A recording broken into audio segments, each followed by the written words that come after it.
So you may have heard something about this. There has been an election, Yes. and many people were very surprised at the results. And before we go into a little bit of prognostication, let's start with interpretation. Was there anything about this result that surprised you? And I'm thinking from our particular context as a team of history of capitalism, future of the social institutions that we take for granted but are nonetheless impermanent, that sort of thing.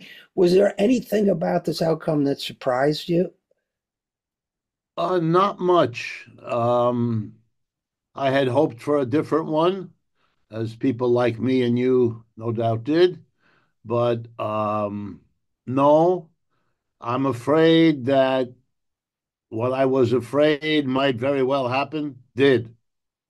And I can summarize it real quickly too, which is I have a clear sense that the economic conditions of the mass of the people has been deteriorating for some decades now, and that with the usual lag between what is happening to you and how you can make sense of it, it has now gotten to the point where people are no longer in denial about that.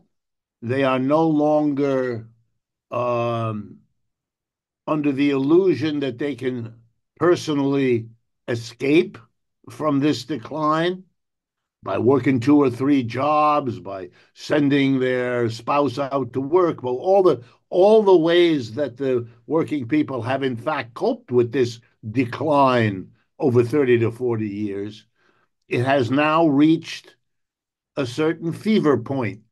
And the fever point means that any politician who at least recognizes what's going on or seems to, and at least looks like they will do something, will stand out. Because the average Republican and Democrat neither acknowledged the pain nor came up with anything comparable, large in a way, to deal with what is now a large issue in the minds of people. And deflecting them onto other issues, cultural problems, abortion, guns, and so forth, has run its course. Those are important issues, but whether you have a gun or not, not going to change your economic condition. And even the abortion, which is a more important issue, still doesn't address that issue. So I concluded from that angry voters will find an appeal in a Trump. That's how I understood what happened in 2016. He didn't have much of a program. He threw things together. He's obviously a person you should never trust on anything. But yet that didn't matter, even though I think people saw that pretty clearly. It didn't matter because he was different. He said loud and clear who the bad guys were that affected your economic situation, and he was going to smite them from his white horse perch. And that was at least something. It was dramatic. It could be hyped by endless repetition, which he did, by attention from the mass media, which he got, and by Madison Avenue type hype, which he or his minions performed. And against that, the Democrats didn't offer very much. The usual little things that are progressive, like Biden or no, like Harris this time, it doesn't really matter. $25,000 for a new family newly buying a home, not taxing tips, extending the child credit. These are all good things and they help, but they are no way commensurable to the scope of what people are now feeling threatened by. So when Mr. Trump, after all his bloviating, didn't do anything about this, they threw him out and they brought in Mr. Biden. And when he didn't do anything about it, and Harris was his protege, if you like, well, then they went and tried again, Mr. Trump, because he's become more outrageous, which he had to, because that's how he gets in, by being different. And even his early appointments, shocking, weird, clownish almost. That's again, that's his trademark. He's going to do things differently, and people hope that that includes improving their situation. Although I've got to tell you, as an economist, whatever you might put together, and it's not easy, as Mr. Trump's economic program going forward, it is so chaotic, so internally contradictory, Right. so bizarre that it threatens to disorient, cause an inflation, cause loss of jobs in the public sector, all kinds of things which are only going to make the people who voted him in eager to vote him out. And if things continue the way they are, that's what I would expect 4 years from now. That almost anyone the Democrats would run will know enough to say, look at this faker over here. What did he do for you? And the answer is nothing. And And it's funny you should mention that because the Democrats have already announced that they're running almost anyone. Uh, no, I'm sorry. Yeah, and I largely agree with that. And I think that bodes, I mean, there are multiple scenarios, so we could talk about some of the others. This one bodes for an endless cycle of in and out and in and out. But to me, one of the interesting things about this election, first of all, I had a sense that I couldn't justify, but I had an intuition.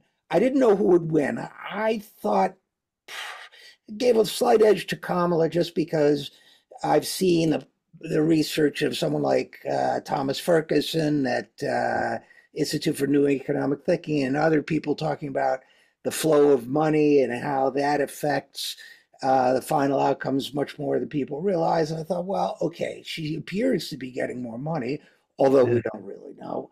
But the one thing I thought was, I think all the predictions are wrong about that it's going to take days or weeks of counting and it's going to be close. I don't think it's going to be close. I think it's going to be, what they call a wave election. I just think that people are discontented and that's going to express itself in one or other forms. But I underestimated how much precisely and where. I mean, you can't know these things.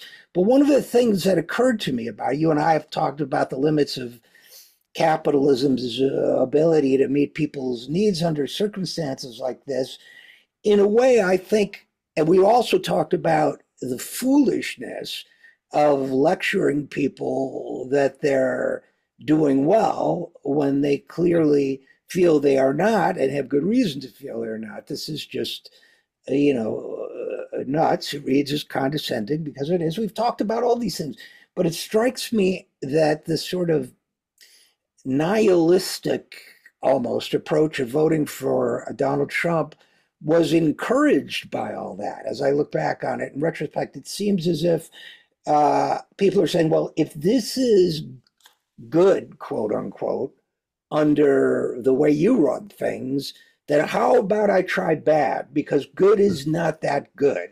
And that's a recipe for some, well, for good or bad, speaking to like the way you and I think, bad in that I think if people are truly hopeless, as climate emergencies increase in number, as inequality accelerates rapidly, as social services and infrastructure decline further, I think people could turn to some kind of fascism or extremism. But it also offers an opportunity for the left, the real left, to offer models that might attract people. Am I being, though, too, in your view, too black and white about this? That, well, this might lead to a fork in the road kind of thing?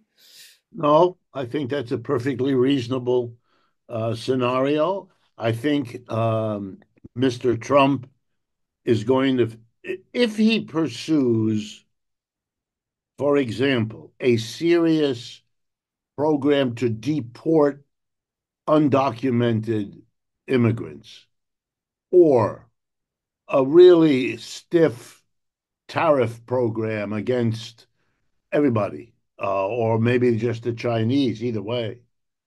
If he walks away from NATO and the Ukrainian war, uh, if he does any of those sorts of things, there are going to be huge costs and difficulties for him.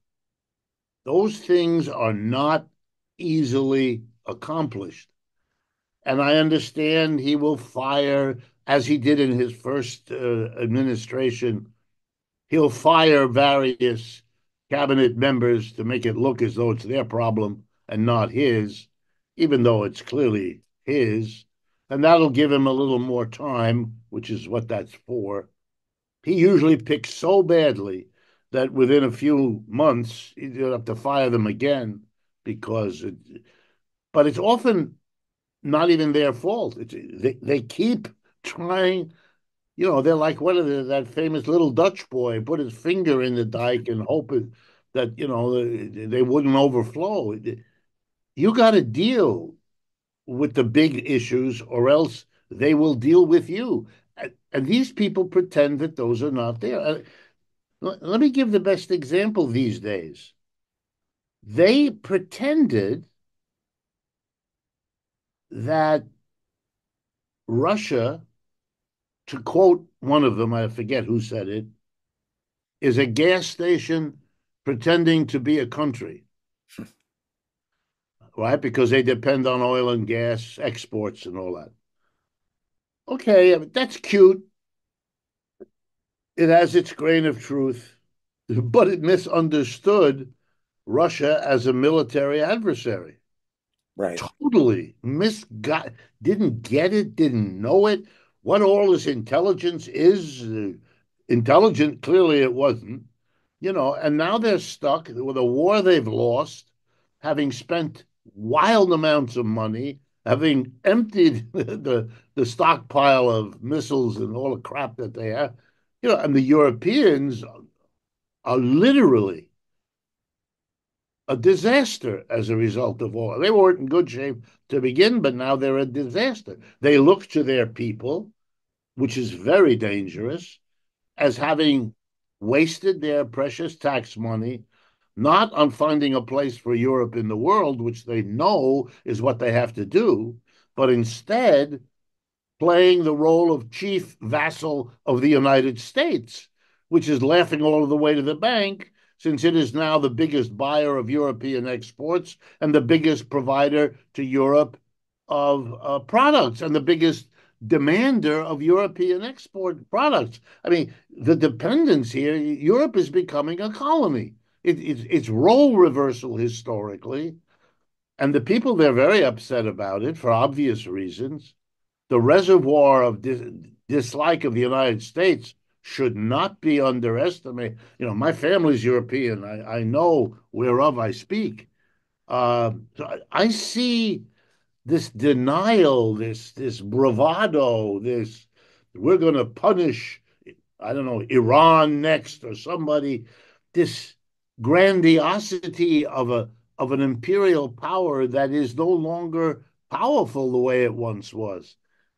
This refusal to deal means, and that's I see it in Trump as well, that I'm guessing that he's going to do lots of nothing, maybe another tax cut. That went well for him last time. He'll revert to that. It's almost the only thing that he really accomplished last time that anyone will ever remember. He is the man who gave a really big tax cut to corporations and the rich at the end of a 30-year period where wealth was redistributed to them on a scale that they've never seen before, Right. making the giving of them a tax cut at that time probably the tax cut least required when passed in the history of the country. See, yeah, absolutely extraordinary. And somebody in the Democratic Party will, I assume, be able to put these things together and come out with a pretty definitive riposte after a year or two or three of all of these dramatic, shocking publicity events. There's another aspect of this struggle, though, that fascinates me, and it's less tangible, it's less quantifiable than economics, although economic quantification, I think, has a better reputation than it deserves, but still, you can measure stuff. And there's an aspect of it that's intangible, but I think nonetheless important, the cultural aspect. In other words, David Axelrod, the Democratic consultant, he's not somebody I look to for ideology or even advice, which is his job now, giving advice.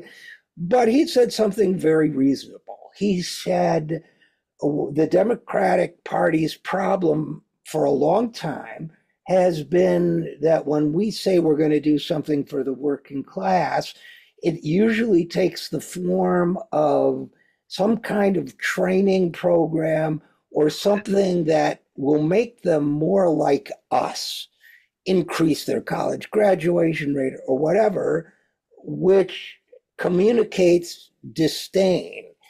And then he said, well, of course, that's not what we mean, but okay, we could debate that. But the fact is, there is, so many people, Thomas Frank was on the show last week, and, he's been big on pointing out the shift of the Democratic Party to the professional managerial class and so on. But it seems to me you've got this weird kind of political sandwich now or parfait or something, where the Republican Party is the party of half of the 0.1%, and the Democratic Party is the party of the other half of the 0.1%, plus the top 10%. And then the bottom 60% or so is moving towards Republicans because of these culture issues. And it's not just white, black, or white, brown. You're seeing it in multiple issues. So to me, the cultural stuff has not been sufficiently explored by Democrats. Certainly, why they think they believe themselves to be nice, likable people, but they're not perceived that way by a lot of Americans. They're perceived as snobbish and cold and aloof, and that never gets talked about. And to me, that's a sort of byproduct of, if you want to call it, bourgeois culture or something. But this is there have to be historical precedents for this. But you really have a kind of like the burgers versus the farmers. I don't know what the hell it is, but there's some kind of gap there that I'm trying to get at. Do you have any thoughts on that? Yeah, I look at it very historically. I've asked myself exactly the same questions, and here's the story that makes sense to me. Franklin Roosevelt came from a very patrician family. His whatever the relative was, Theodore Roosevelt was already a president in the family, and so he was the second one. He was a regular politician. He ran for office the first time, advocating a balanced budget, which nothing new, nothing interesting, nothing different from the Republican. Blah blah blah. Okay, he then got catapulted for reasons that he had no control over. He got catapulted into being the president who was approached by an angry, bitter working class who had been led to believe that America was the promised land and now found themselves in a devastating depression that no one had foreseen, no one had prepared them for, and no one was helping them with. And this gave an opportunity for a tremendous lurch to the left politically. Right. Two socialist parties, a communist party, the the CIO, all of them working together, which they really did, approach this president and basically lecture him. We voted for you, but you're nothing. You can become something if you really help us now. Otherwise, there's going to be a revolution. Remember, 1933 is not that long after 1917. So everyone has in their mind, and the 1920s were that period of anti-red hysteria. Everybody has that crap in their mind. So they say to him, we voted for you, but we have a lot of our people want to make a revolution here because this is impossible. What's going on here? We have no food, we have no clothing, we have nothing. We are all of mice and men and grapes of wrath and all of that. Um, so here's a deal we offer you, Mr. President. If you really help us, we will soft pedal the revolutionary stuff, which we know scares you and the people you come from. But you have to really do for us if we're willing to back off on the revolutionary stuff. And we know that what we want costs a lot of money, and we know you have no money because millions of people are unemployed, they're not paying taxes, millions of businesses are belly up and they're not paying taxes. You don't have anything. So you got to go to the corporations and the rich and get the money, which you're the right person to do. So that's your job. You go get the money and you use it to help us. And not only will we vote for you, but we will be so successful that you will become the most popular president in the history of this country. All of that came true. All of that came true. They went to work. Roosevelt delivered Social Security, unemployment compensation, the first federal jobs program for millions, and the first minimum wage. I could go on, but that's Right. enough. And that was paid for by taxing corporations and the rich, borrowing from them, but also taxing them at the same time on a scale that had never been seen before. Okay? That here comes the punchline. That made the working class of America, which wasn't all that different from what it is today, filled with Christian fundamentalism and people who are in love with their guns and women at home leading second class citizenship lives, all of it. But it didn't make any difference. Immigrant, native, man, woman, Franklin Roosevelt was the hero.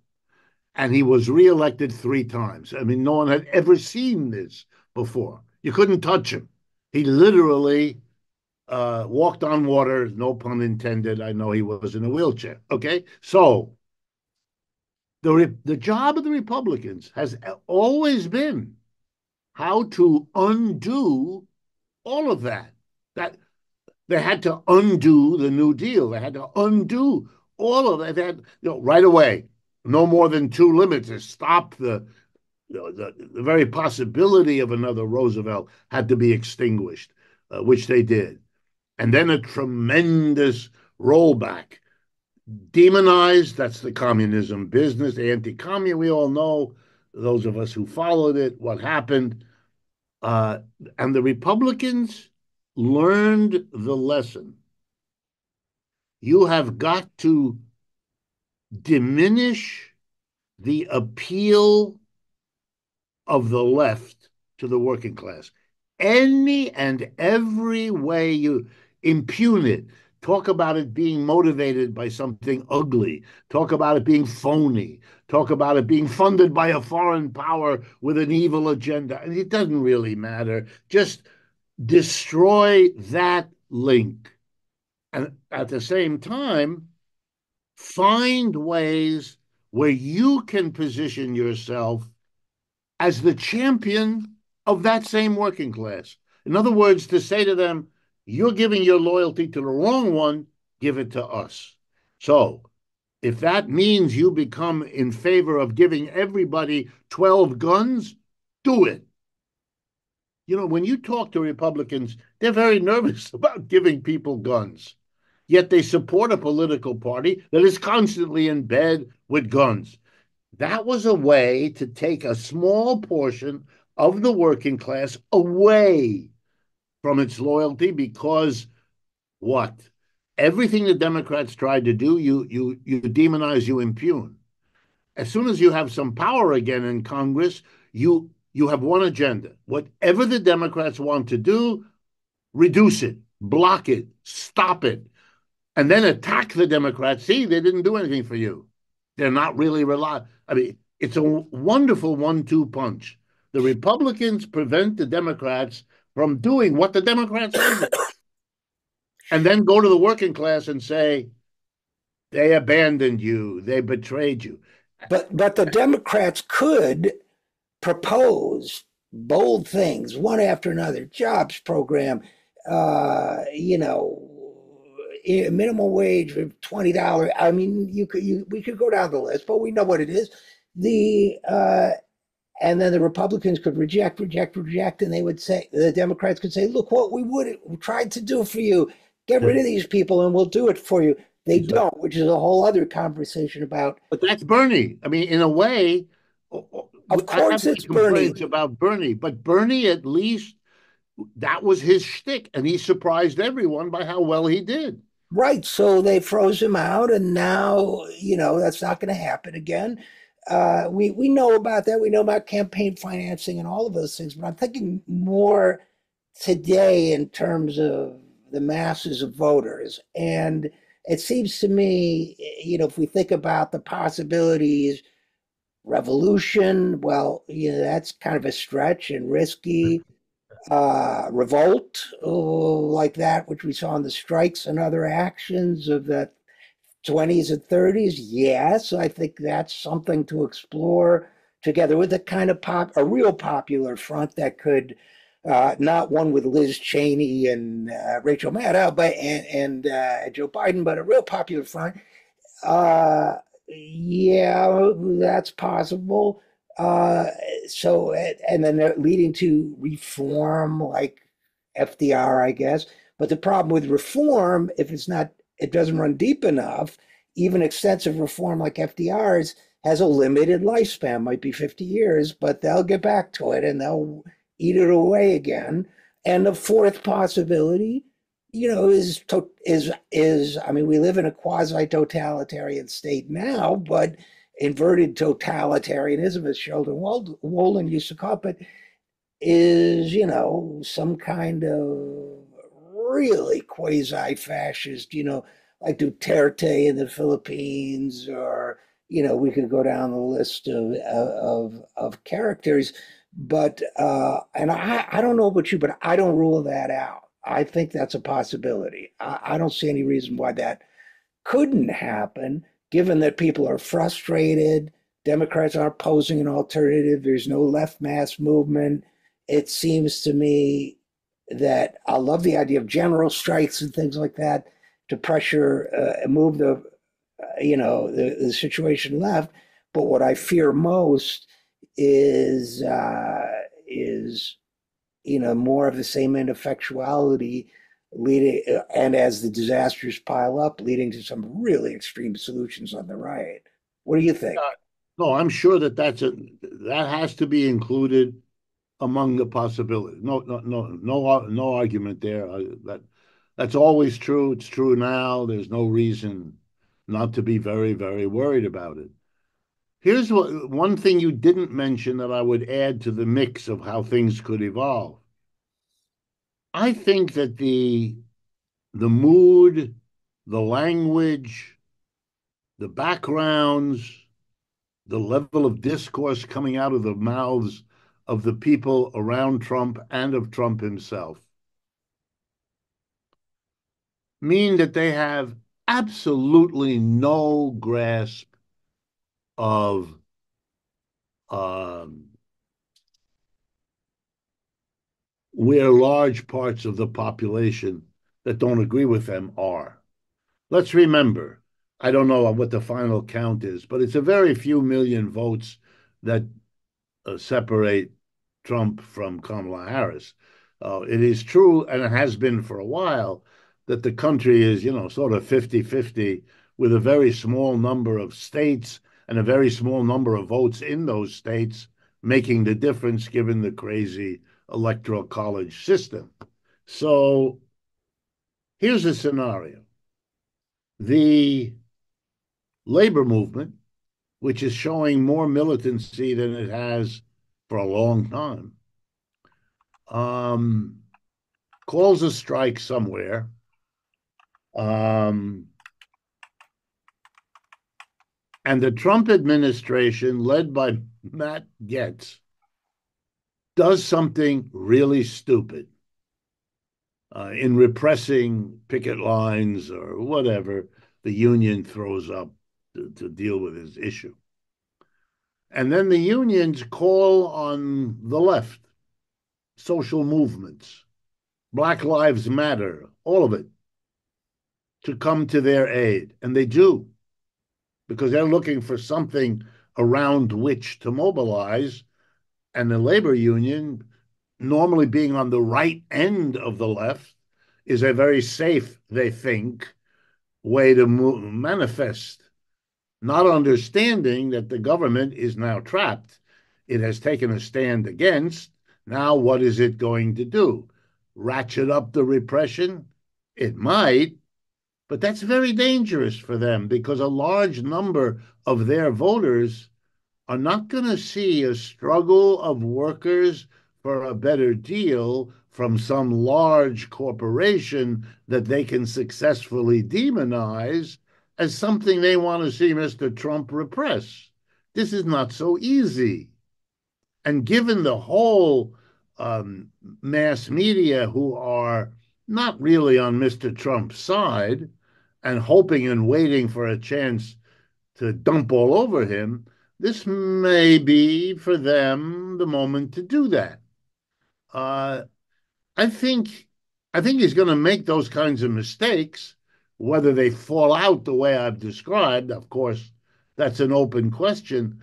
But uh, I could have seen the recently resolved strike at the Boeing aircraft as having done that, or Sean Fain with the United Auto Workers, or the UPS people, the big that captured people's attention, spinning. Fain for sure would be open to that. The other leaders not so much, but he is, and he has a lot of support. I've picked that up already in my own, just meanderings around.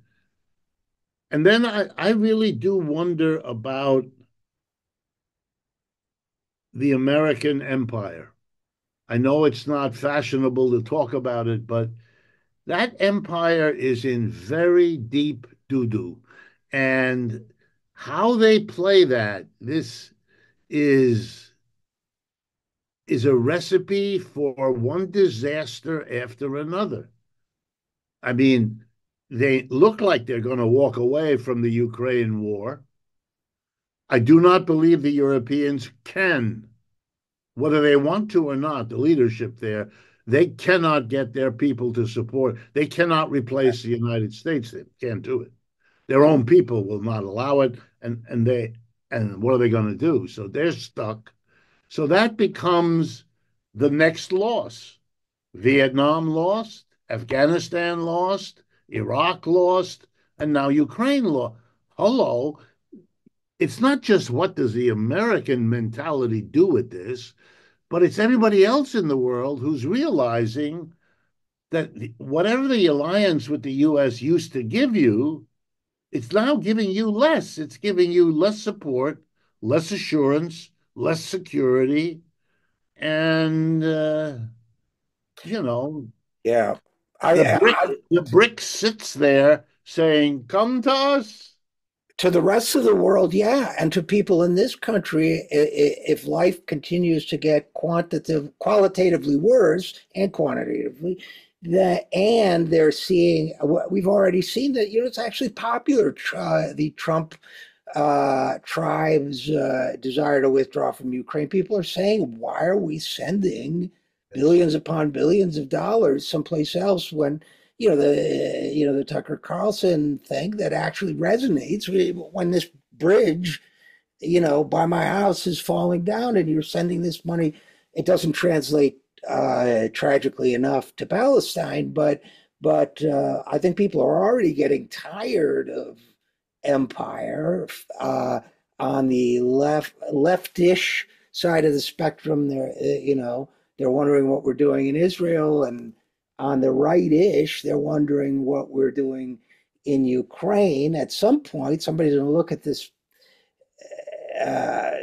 national security, so-called defense budget, and say, well, what are we spending all this money for? And I don't think Trump will do it. Frankly, I don't think the Democrats will do it either, but somebody will do it. And if there are union leaders smart enough to say, our national wealth should be going into working people's wages and not the newest class of Cutlass submarine, people might buy it. Yeah, but now let me make a here. The only thing that would hold them back is fear that the people working in the defense industry will lose their jobs. And now let's talk about having the courage to say no. We're going to have a new deal. Jobs are going to be a right of everyone in the United States. We are going to say that those, whatever they are, 7, 8 million people currently unemployed, we're going to give them a job, every single one of them. We did it before in the 1930s. We can do it again. Not only that, we're going to give the immigrants jobs too. So there's no job competition. No American is in danger from an immigrant taking his job. First priority will go to native born. Second priority but all of them will get it. They will all get job. We will. Wow. Now you can go not just to the industry that pollutes and talk to the workers about ecology, but you can go to the industry that arms everybody and say, your job, we'll take care of you. Your job is not at stake here. You can go from a job killing people to a job that's much more useful, and your income will be maintained and your home will be secure, blah, blah. That's a bold program, but Americans have not been offered that for so long. My guess is they'll love it. Yeah, and who builds submarines and boats and planes? Sheet workers and welders and mechanics and warehouse people. Those are great jobs for building high speed rail, new mass transit, things we haven't even thought of yet. You name it. So yeah, I think that's a great idea. Of course, the billionaires will then try to come in and run it, but we got to get back to the rhetoric of pointing out that these people are the bad guys in this silent movie. They're not And the way you pay for everything is to say, as Franklin Roosevelt did in 1940, I think it was 44, with his Economic Bill of Rights and all of that, that anyone with over, let's say, $2 billion, um, whatever's over that got to be paid in taxes. That's it. It's a maximum wealth, like a minimum wage, a maximum wealth, and the rest is going to be taken to meet the needs of the United States as it enters this historic process of empire decline. And unlike other empires, we're not going to go out with war and gestures and fake shit. We're going to actually plan with the rest of the world so our decline is dignified, shared fairly, and part of a process of distributing wealth around the world. It'll make us less outstanding in our wealth, but a hell of a lot more secure. And I think for many Americans, that's a powerful message. And if you can't plan out the rest of your life on $2 billion, you don't have the economic savvy to tell us what you think about how the government's being run. We depend on your support here at the Zero Hour, so please give whatever you can at any of the links you see on your screen. Thanks so much.